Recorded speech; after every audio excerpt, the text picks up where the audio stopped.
قابل صد احترام پروفیسر ڈاکٹر وحید الزمان طارق صاحب صدر محفل، مہمان خصوصی محترمہ پروفیسر ڈاکٹر نعیمہ نعمانہ کرن صاحبہ. نعمانہ تو کامن نیم ہے، ڈاکٹر صاحب نے میرا تھوڑا سا نعیمہ کر کے اچھا جی. محترم جناب پروفیسر ڈاکٹر رفیق خان صاحب، محترم انجینئر عنایت علی صاحب، مہمانان گرامی، میرے پیارے بچوں، طلباء و طالبات، السلام علیکم. حضرت قائد اعظم محمد علی جناح ایک وہ نابغہ روزگار شخصیت تھے جنہوں نے نہ صرف انسانی سیاسی تاریخ میں ایک ناقابل فراموش کردار ادا کیا، بلکہ جنوبی ایشیا کے مسلمانوں کے وہ نجات دہندہ بنے جن کی بدولت حضرت علامہ کے افکار کو ایک مجسم کردار ملا. دیکھیں جی، افکار، کردار اور یہ جب باہم منسلک ہوتے ہیں تو تاریخ رقم ہوتے ہیں. یہ کائناتی نظام جو ہے، یہ اسکیم آف تھنگس، یہ گردش فلک، یہ صدیوں ہزاروں سال وہ حرکت میں رہتے ہیں گوہر نایاب کو چننے کے لیے. جس طرح علامہ نے فرمایا تھا، ہزاروں سال نرگس اپنی بے نوری پہ روتی ہے، بڑی مشکل سے ہوتا ہے چمن میں دیداور پیدا. یہ دیداور جو ہے صدیوں میں جو پیدا ہوتے ہیں وہ قید کے شکل میں ہمارے پاس ایسے کردار ہے. مہمان پہنچ گئے بیٹا. ان تشکیل دیا ہے. حضرت علامہ کے افکار کی ترویج و اشاعت آپ کے لیے انجام پذیر ہوئی ہے. جس طرح خیال خوش آمدید، most welcome our celebrity,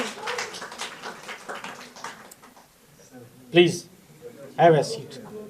welcome doctor صاحب.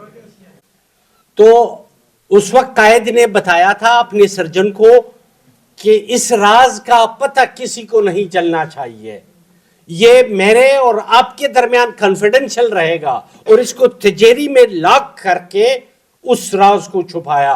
اور تحریک پاکستان اس وقت زوروں پہ تھی، اور مسلمانوں کے لیے جداگانہ مملکت کی حصول کا جو مشن تھا وہ اس وقت اپنے منطقی انجام تک پہنچنے کو تھا.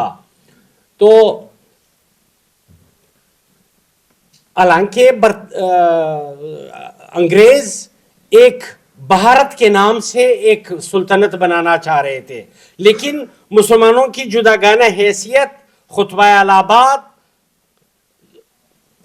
حضرت علامہ محمد اقبال کی ویژن اور قائد اعظم محمد علی جناح کی سیاسی بصیرت کی بنیاد پہ انگریز اور ہندو مجبور ہو گئے تھے کہ وہ مسلمانوں کے لیے ایک جداگانہ مملکت کا انعقاد ممکن بنائے، جس میں نہ ترک ہوں میں، نہ افغان ہوں، بلکہ میں نہ افغانم و نہ از ترک و تتارم، چمن زادم و از میں ایک چمن زاد ہوں، اور ایک شاخسار سے توحید، قرآن، اسلامی امت کا جو تصور ہے یگانگت کا، جس میں ملٹی لینگویج اور ملٹی کلچرل قبیلے رہتے ہیں جن کے اپنے اپنے ثقافتی اقدار ہے، اپنے اپنے لسانی اہمیت ہے، لیکن وہ جو اسلامی وحدت کے تصور سے باہم منسلک ہے، یہ وہ چمن زادی ہے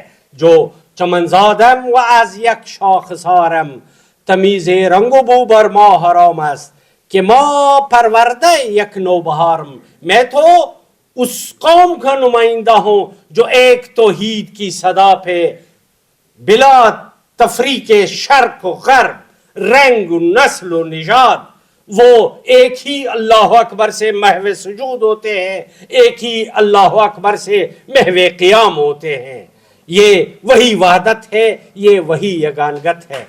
میں آخر میں ایک بار پھر اپنے معزز مہمانان گرامی جنہوں نے عرقریزی کے ساتھ، بہت دقت کے ساتھ اس سیمینار کے انعقاد کے لیے اپنے گراں قدر، گراں مایا گوہر نایاب آپ کے لیے چھن چھن کے یہاں پیش کیے، میں ان سب کا مشکور ہوں.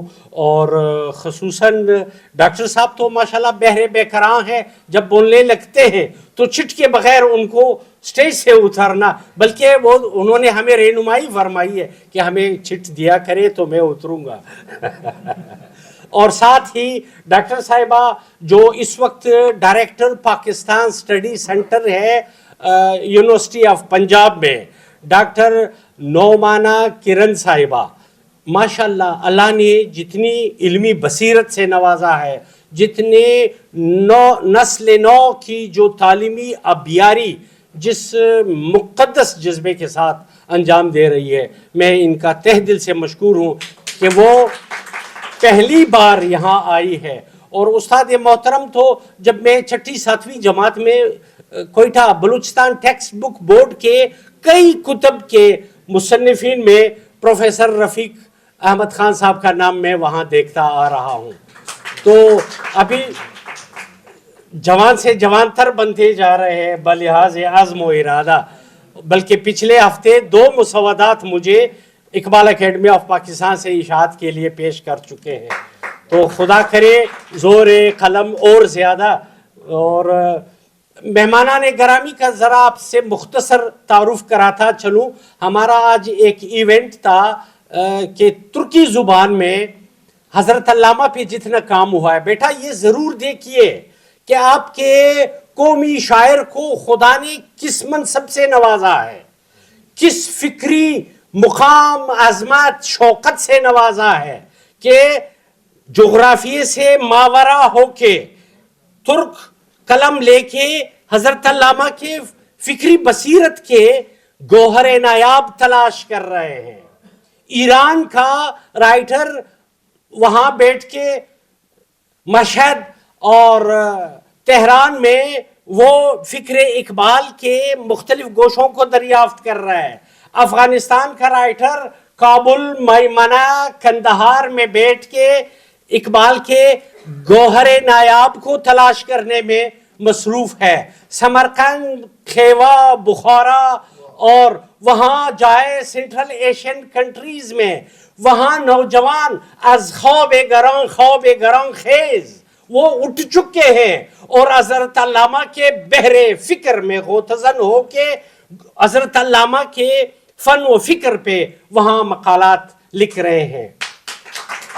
مغرب کو ذرا دیکھیے گا کہ وہاں اس وقت اقبالیات ایک گلوبل سبجیکٹ بنتا جا رہا ہے، ایک گلوبل سبجیکٹ بنتا جا. یہ ہماری بدقسمتی ہوگی کہ ہم اپنے نصاب میں اقبال سے دور ہوتے جائیں گے.